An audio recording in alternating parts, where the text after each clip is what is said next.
এই শুনছো? আরে বলো বলো, কান খোলা আছে আমার, বলো। আমি না একটা ভুল করে ফেলেছি, প্লিজ আমাকে ক্ষমা করে দিও। তুমি আবার কি ভুল করলে শুনি একটু? আরে আমাদের যে জামা কাপড় কাছে লন্ড্রির ছেলেটা আছে না, হ্যাঁ হ্যাঁ, ওই লন্ড্রি ছেলেটা, তো তুমি কি করেছো ছেলেটার সাথে? আরে ওকে আমি বারবার মানা করছিলাম, ও আমাকে এত বেশি ইনসিস্ট করছে, ও আমাকে বললো তুমি কিচ্ছু জানতে পারবে না, কিচ্ছু বুঝতে পারবে না, ও সাবধানে করবে। মানে তুমি কি করেছো সব? আমি ওকে বারবার বলেছিলাম প্রোটেকশন নিতে, বাট প্রোটেকশন নেয়নি, সো আই এম সরি। আচ্ছা আচ্ছা, ঠিক আছে ঠিক আছে, কিছু করার নেই, এখন যা হওয়ার হয়ে গেছে। আমি আমার একটা কথা তোমায় কনফেস করতে চাই আর কি।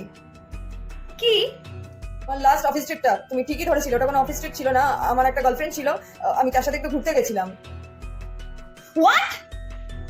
আরে আরে, এখন নেই এখন নেই, এখন তো শুধু তুমি আর আমি আছি, আর আমাদের সদ্য হয়ে গেল। আমি অপরাধ করে ফেলেছিলাম, তুমি অপরাধ করে ফেলেছো, তাই না? আমি তোমার এই সাদা শার্টটার কথা বলছিলাম। তুমি তো বললে লন্ড্রি ছেলেটার সাথে তোমার। ওই ছেলেটার সাথে করেছি মানে কি? আমি তোমার সাদা টি শার্টটার কথা বলছিলাম, এটা ওকে আমি কাস্তে দিতে চাইনি, বাট ও আমাকে অনেক ইনসিস্ট করলো এটা কাস্তে নিয়ে গেল, আর ও বললো প্রোটেকশন নিয়েও কাজবে, তুমি কিচ্ছু জানতে পারবে না, বাট ও এটা প্রোটেকশন নিয়ে কাজে নিয়ে এটার মধ্যে রং লাগিয়ে দিচ্ছে। আমি এটাই বলার চেষ্টা করছিলাম এতক্ষণ ধরে। ও আচ্ছা আচ্ছা আচ্ছা, বুঝলাম।